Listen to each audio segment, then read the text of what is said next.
The light, this LED switches on when this sensor detects darkness. Now let's get started. Now I've connected the adjustable switch that I made in my last video. If you haven't seen that video, check that video out after watching this. You will need a battery, a multimeter, an LED, a photoresistor, some wires and a breadboard. First connect the photoresistor on the breadboard. Next, measure the voltage of your battery. Set it to volts and connect it to the terminals. I'm using a 12-volt battery in this video.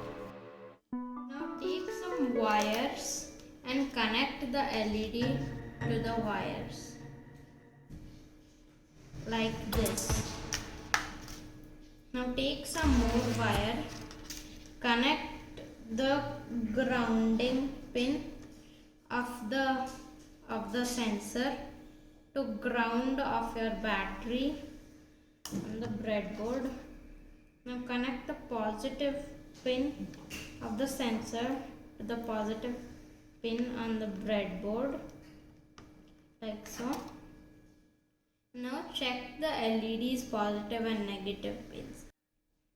Now connect your positive end of the LED to the signal of the sensor and connect the negative end of the LED to the negative of the battery. Now the last step is to connect the battery to the circuit. And you can see the LED lights up when I put a shadow on the sensor, and when light falls on it, it switches off.